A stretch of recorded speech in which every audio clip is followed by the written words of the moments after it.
दोस्तों स्वागत है आपका हमारे चैनल में, जहां हम देश और दुनिया भर की सबसे बड़ी खबरें सबसे पहले आपको देते हैं। देश भर में चीनी बीमारी के कुल मामलों की संख्या 1,73,763 है। इनमें से 86,422 का इलाज चल रहा है। 82,370 ठीक हुए हैं और खुशी की बात यह है कि पहली बार एक दिन में जितने मरीज बढ़े उससे करीब 1.5 गुना ठीक हुए हैं। तो दोस्तों, जैसा कि आप जानते हैं, लॉकडाउन 4 बहुत ही जल्दी खत्म होने वाला है और ऐसे में लॉकडाउन 5 की शुरुआत होगी या नहीं, या फिर लॉकडाउन के बाद किस तरह की छूट आपको मिलेगी, ये सब जानने के लिए हमारी वीडियो को अंत तक जरूर देखें। इसी के साथ दोस्तों, आज की बड़ी खबरों में आप देखेंगे 5वें लॉकडाउन में क्या क्या छूट दे सकती है सरकार, यहां जाने क्या है इसकी संभावना। साथ ही साथ रेलवे रिजर्वेशन में किए बदलाव 31 मई से होंगे लागू और 27 वर्ष बाद का टिड्डियों का सबसे बड़ा हमला देखकर आप हैरान रह जाएंगे। और आगे देखेंगे दोस्तों, लॉकडाउन में सैलरी कट या नौकरी चले जाने पर काम आएंगी ये मुख्य बातें। साथ ही मजदूरों के खाते में 6 माह तक डाले जाएंगे 10,000। क्या है पूरा मामला, जानिए।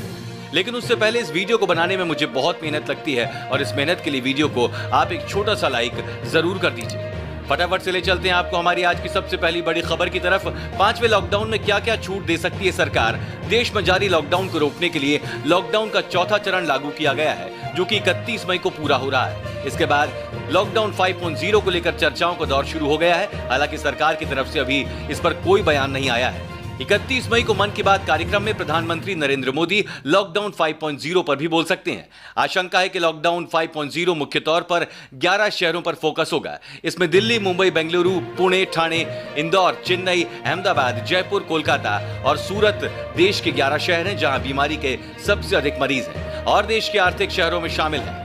रेलवे और घरेलू फ्लाइट को सरकार पहले ही शुरू कर चुकी है। मेट्रो सर्विस 1 जून से दोबारा शुरू किया जा सकता है। सैलून के बाद केंद्र सरकार शॉपिंग मॉल खोलने का फैसला राज्य सरकार पर छोड़ सकती है। हालांकि कंटेनमेंट जोन में उन्हें खोलना मुमकिन नहीं है। दिल्ली समेत कुछ जगहों को छोड़कर बाकी जगह पर सैलून खुल गए हैं। स्कूल खोलना फिलहाल मुश्किल दिख रहा है। 15 जून तक स्कूल और कॉलेजों को बंद ही रखा जा सकता है। रेलवे रिजर्वेशन में किए बदलाव 31 मई से होंगे लागू। रेल मंत्रालय ने 1 जून से 100 जोड़ी अतिरिक्त ट्रेन चलाने का फैसला किया है। ट्रेनों के चलते ही टिकटों की मारामारी फिर से शुरू हो जाएगी।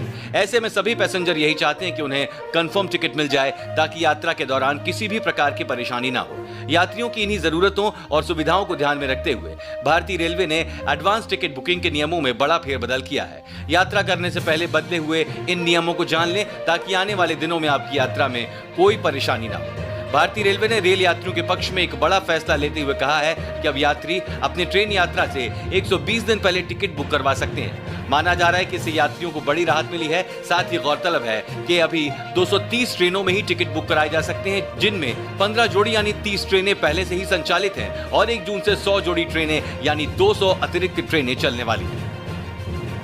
दोस्तों, इस चैनल पर हम आपको देश और दुनिया भर की सबसे बड़ी खबरें सबसे पहले बताते हैं। अगर आपको भी दुनिया भर की खबरें सबसे पहले चाहिए तो चैनल को बिना भूले नीचे दिए गए लाल बटन को दबाकर सब्सक्राइब जरूर कर दें और बेल आइकन प्रेस कर दें। 27 वर्ष बाद का टिड्डियों का सबसे बड़ा हमला। पाकिस्तान होते हुए हिंदुस्तान में प्रवेश करने वाले प्रवासी कीट यानी टिड्डी दल का खतरा बिहार के कई जिलों पर भी मंडराने लगा है। ये फसलों के लिए कितना नुकसानदायक है, इसका अंदाजा इसी बात से लगाया जा सकता है कि 1 वर्ग किलोमीटर में टिड्डी दल पहुंच जाए तो रोजाना 1000 से 2000 आदमी का खाना खा लेता है। जानकारों का बोलना है कि ये संसार के सबसे विध्वंसक प्रवासी कीटों में से एक है। अनुकूल परिस्थितियों में एक दल में करीब 8 करोड़ टिड्डियां होती हैं जो हवा के रुख के साथ रोजाना 150 किलोमीटर तक की यात्रा कर सकती हैं। 27 वर्ष बाद टिड्डियों का सबसे बड़ा हमला हिंदुस्तान में। यूं तो टिड्डियों का हमला होता ही रहा है, लेकिन 27 वर्ष बाद ये टिड्डियों का सबसे बड़ा हमला है।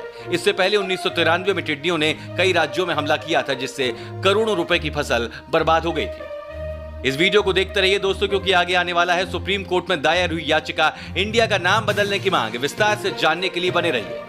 लॉकडाउन में सैलरी कट या नौकरी चले जाने पर काम आएंगी ये मुख्य बात है। लॉकडाउन में करोड़ों लोगों की नौकरी चली गई है या फिर जाने का खतरा मंडरा रहा है। अब तो कंपनियों की ओर से सैलरी कट करने का भी तरीका तलाश लिया है। अगर आप भी नौकरी चले जाने और सैलरी कट का शिकार हो रहे हैं तो आपको इन बातों पर ध्यान देना काफी जरूरी है ताकि आप आर्थिक रूप से मुश्किलों में ना फंसे। नौकरी चले जाने या फिर सैलरी कटने की स्थिति में आप उधार के चक्रव्यूह में फंस सकते हैं। ऐसे समय में अगर आपके खर्च पर कंट्रोल नहीं है और इमरजेंसी फंड भी खत्म हो चुका है तो खर्चों को पूरा करने के लिए उधार लेते रहेंगे। वहीं दूसरी ओर आपको ऐसे समय में ब्याज वाले उधार से बचना काफी जरूरी है। एक से ज्यादा कर्ज लेने की जगह आप सिंगल कर्ज या उधार लें। साथ ही अपने लाइफस्टाइल में पूरी तरह से बदलाव करना होगा। खर्च काफी सोच विचार कर करना होगा। अपने हाथों में कैश को रिजर्व करके रखना होगा। महीने के खर्च की लिस्ट बनाकर उसी हिसाब से अपनी सीमित आय को खर्च करना होगा। मजदूरों के खाते में 6 माह तक डाले जाएं 10,000। क्या है पूरा मामला? कुलहित किसान संघर्ष तालमेल कमेटी के आह्वान पर अलग अलग किसान संगठनों के सदस्यों ने एसडीएम अशोक कुमार शर्मा के माध्यम से किसानों की मांगों से संबंधित ज्ञापन प्रधानमंत्री को भेजा। कुलहित किसान सभा के प्रदेश संयुक्त सचिव आशानंद, जमहूरी किसान सभा के जिला प्रधान मास्टर स्वर्ण सिंह तथा पंजाब किसान सभा जोगिंदर सिंह सामी ने सरकार से मांग करते हुए कहा कि कृषि सेक्टर में कॉर्पोरेट घरानों पक्षीय एवं किसान विरोधी कानून वापस लिया जाए। इसके अलावा बिजली शोध बिल 2020 रद्द किया जाए। सभी किसान एवं किसानी के साथ जुड़े मजदूरों के खाते में 10,000 रुपए 6 माह तक डाले जाएं और पीएम किसान योजना की राशि 18,000 की जाए। उन्होंने मांग की कि किसानों के 2 महीनों के बिजली बिल माफ किए जाएं और पिछले दिनों बेमौसमी बारिश से बर्बाद हुए किसानों को गेहूं का 20,000 रुपए प्रति एकड़ मुआवजा दिया जाए। सुप्रीम कोर्ट में दायर हुई याचिका इंडिया का नाम बदलने की मांग। सुप्रीम कोर्ट में एक याचिका दायर की गई है जिसमें यह मांग की गई है कि देश को इंडिया नहीं बल्कि भारत या हिंदुस्तान के नाम से संबोधित किया जाए। इसके लिए सरकार को संविधान में संशोधन करने का निर्देश दिया जाए। सुप्रीम कोर्ट ने इस याचिका को स्वीकार कर लिया है और अब 2 जून को इस पर सुनवाई होगी। याचिका में दावा किया गया है कि भारत या हिंदुस्तान शब्द हमारी राष्ट्रीयता के प्रति गौरव का भाव पैदा करते हैं। इस याचिका पर शुक्रवार को प्रधान न्यायाधीश एस ए बोबड़े की अध्यक्षता वाली पीठ के समक्ष सुनवाई होनी थी, लेकिन इसे सूची से हटा दिया गया था। शीर्ष अदालत की वेबसाइट पर अपलोड नोटिस के अनुसार इस मामले की सुनवाई अब 2 जून को प्रधान न्यायाधीश एस ए बोबड़े की अध्यक्षता वाली पीठ करेगी। इसी के साथ दोस्तों आप आगे की बड़ी खबरों में देखने वाले हैं, चीन से भी आगे निकला भारत। चीनी बीमारी के केस 1 लाख के ऊपर, अब क्या होगा? और 31 मई के बाद दिल्ली में खुलने वाले हैं मॉल और धार्मिक स्थल। दिल्ली सरकार ने दिए ये संकेत। साथ ही भारत से तनाव के बीच चीन ने इस देश को दे डाली धमकी, 1300 कमांडर किए रवाना। चीन से भी आगे निकला भारत। चीनी बीमारी के केस 1 लाख के ऊपर। भारत में महामारी संक्रमण से मरने वाले लोगों की संख्या अब चीन से ज्यादा हो गई है और संक्रमण से 4,706 मौतें होने के बाद महामारी से अत्यधिक प्रभावित 10 देशों की सूची में हम तुर्की को पीछे छोड़कर 9वें स्थान पर आ गए हैं। देश में अभी तक कुल 1,73,763 लोग चीनी बीमारी से संक्रमित हुए हैं। केंद्रीय स्वास्थ्य मंत्रालय के अनुसार शुक्रवार सुबह 8 बजे तक पिछले 24 घंटे में देश में संक्रमण से 250 से अधिक लोगों की मौत हुई है, जबकि 8,000 से अधिक मामले सामने आए हैं। जॉन हॉपकिंस यूनिवर्सिटी के आंकड़ों के अनुसार भारत अब तुर्की को पीछे छोड़कर दुनिया में सबसे ज्यादा प्रभावित देशों की सूची में 9वें स्थान पर पहुंच गया है। महामारी से प्रभावित शीर्ष देश हैं अमेरिका, ब्राजील, रूस, Britain, Spain, Italy, France, Germany और भारत। देश में ऐसा पहली बार हुआ है जब 24 घंटे में 8,000 से ज्यादा मामले सामने आए हैं। वैसे 22 मई से देश में रोजाना 6,000 से ज्यादा मामले सामने आ रहे थे। इसी बीच एक बहुत बड़ी खबर आ रही दोस्तों, आप सब जानते हैं कि कल एनसीआर में भूकंप के झटके महसूस किए गए। दिल्ली में पिछले 1 महीने में ये तीसरी बार है जब राजधानी में भूकंप के झटके लगे हैं। दिल्ली से सटे गाजियाबाद और नोएडा में भी भूकंप के झटके महसूस किए गए। रिक्टर स्केल पर भूकंप की तीव्रता 4.6 बताई जा रही है। खबरों के मुताबिक हरियाणा के रोहतक में भूकंप का केंद्र था। रात को करीब 9:08 पर भूकंप के झटके लगे। ये झटके करीब 30 सेकंड तक महसूस किए गए। बता दें कि देश में महामारी संकट को लेकर लॉकडाउन लागू है, ऐसे में लोग घरों में रहने को मजबूर हैं। इससे पहले 15 मई को दिल्ली में भूकंप के झटके महसूस किए गए थे। इस भूकंप का केंद्र दिल्ली के पीतमपुरा इलाके में था। इस भूकंप की तीव्रता 2.2 थी। 15 से पहले 10 मई को 3.4 तीव्रता वाला भूकंप आया था। वहीं 13 अप्रैल को 3.5 तीव्रता वाला भूकंप आया था, जबकि 14 अप्रैल को आए भूकंप की तीव्रता रिक्टर स्केल पर 2.7 मापी गई थी। 31 मई के बाद दिल्ली में खुलने वाले हैं मॉल और धार्मिक स्थल। दिल्ली सरकार द्वारा 31 मई के बाद आसपास के धार्मिक स्थलों को खोलने और इवन के आधार पर मॉल के भीतर की दुकानों को चलाने और बाजार खुलने का समय बढ़ाने जैसी कुछ सिफारिशें केंद्र से करने की संभावना है। सूत्रों ने इस बारे में जानकारी दी है। हालांकि दिल्ली सरकार 31 मई के बाद सिनेमा हॉल और स्कूल कॉलेजों को खोलने के पक्ष में नहीं है। राष्ट्रव्यापी लॉकडाउन का चौथा चरण 31 मई को खत्म हो रहा है। सूत्रों ने बताया कि दिल्ली के ऐसे प्रसिद्ध धार्मिक स्थल बंद ही रहेंगे जहां पर बड़ी संख्या में लोग आते हैं। इनमें जामा मस्जिद, अक्षरधाम मंदिर और गुरुद्वारा बंगला साहिब शामिल हो सकते हैं। उन्होंने बताया कि सरकार आसपास के धार्मिक स्थलों में सामाजिक दूरी का पालन करते हुए एक समय में केवल 10 लोगों को जाने की अनुमति देने पर विचार कर रही है। एक बार मौसम का हाल भी देख लेते हैं दोस्तों। राजधानी दिल्ली समेत उत्तर प्रदेश के कुछ राज्यों में गुरुवार को आंधी के साथ बारिश हुई है। इसके बाद भीषण गर्मी से लोगों को राहत मिली है। मौसम विभाग ने अगले 24 घंटों में पंजाब, हरियाणा, राजस्थान, मध्य प्रदेश, उत्तर प्रदेश, बिहार, झारखंड, दिल्ली और पश्चिम बंगाल समेत उत्तर भारत के कई राज्यों में आंधी तूफान के साथ बारिश होने का अलर्ट जारी किया है। मौसम विभाग का अनुमान है कि आंधी तूफान के साथ हल्की बारिश हो सकती है। भारतीय मौसम विभाग का पूर्वानुमान है कि उत्तर पश्चिम और मध्य भारत के मैदानी इलाकों में गर्मी से राहत मिलेगी। भारतीय मौसम विज्ञान विभाग ने अगले 2 दिन तक पश्चिम बंगाल में बारिश और तेज हवाएं चलने का गुरुवार को अनुमान लगाया है।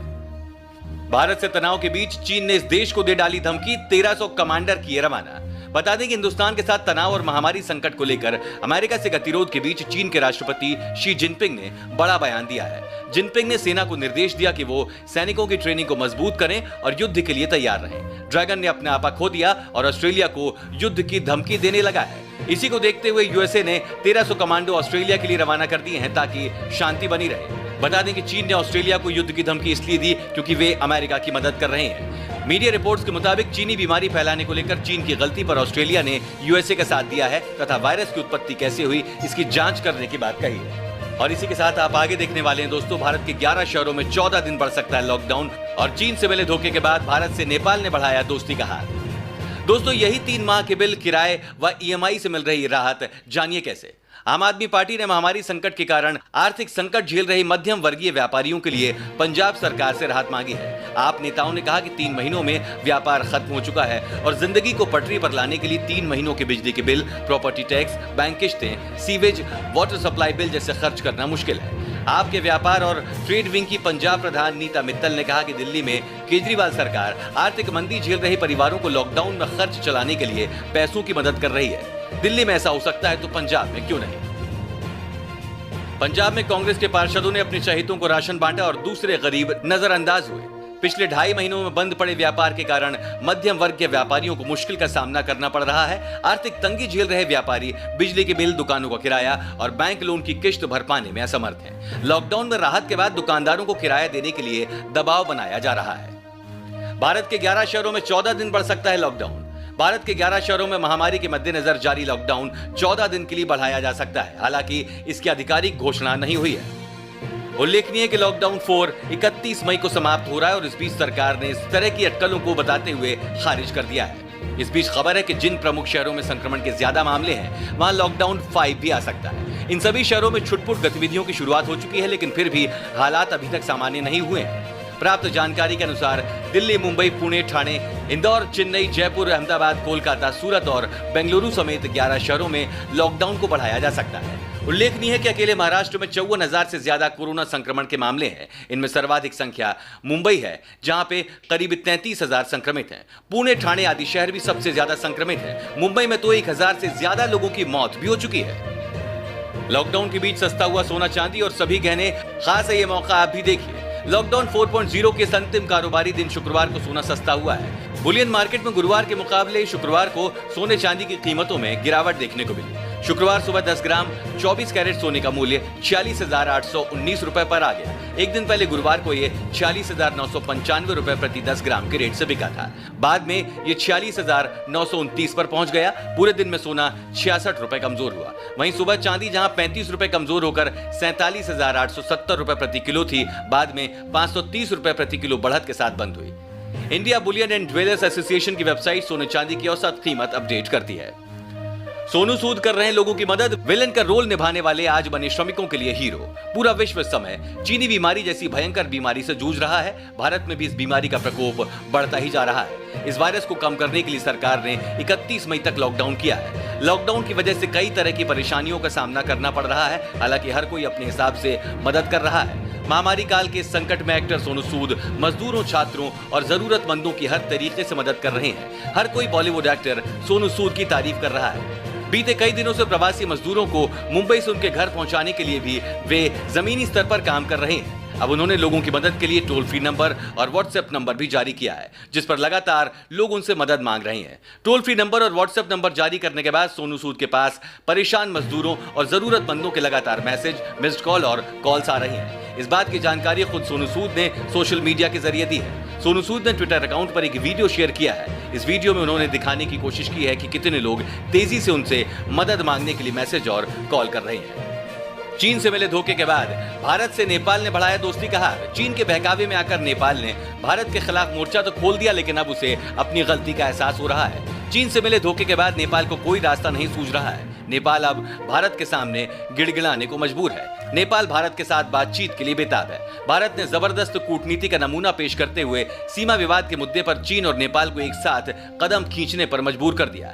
लद्दाख में भारत चीन सीमा पर तनाव के बीच चीन ने जहां अचानक शांति का राग अलापना शुरू कर दिया है, तो नेपाल ने भी नक्शा विवाद मामले में विधेयक वापस ले लिया है। नेपाल के प्रधानमंत्री केपी शर्मा ओली जब विवादित नक्शे से जुड़ा विधेयक नेपाली संसद में पास नहीं करवा पाए तो उनको अकल आ गई। नेपाल अब भारत से बातचीत करने को बेताब है, लेकिन भारत ने साफ साफ कहा है कि इस पूरे प्रकरण से दोनों देशों के बीच विश्वास का संकट पैदा हुआ है। बातचीत के लिए नेपाल को पहले भारत का विश्वास जीतना होगा। मुंबई शेयर बाजार में लगातार तीसरे दिन तेजी बरकरार है। शेयर मार्केट का हाल आप भी जानिए।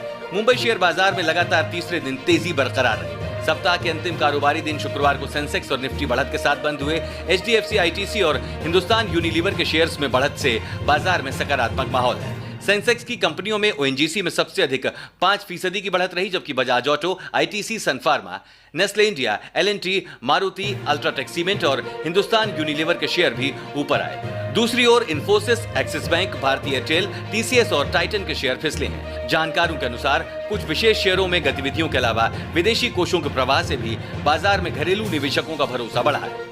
दोस्तों, हमें नीचे कमेंट करके जरूर बताएं कि आपकी सरकार के लिए क्या सलाह है कि उन्हें कैसे लॉकडाउन के बाद स्थिति को संभालना चाहिए। अपना जवाब नीचे कमेंट करके जरूर बताएं और साथ ही अगर आपको ऐसे ही न्यूज हर रोज अपने मोबाइल फोन पर चाहिए तो बिना भूले हमारे चैनल को नीचे दिए लाल बटन को दबाकर सब्सक्राइब जरूर कर दें। धन्यवाद।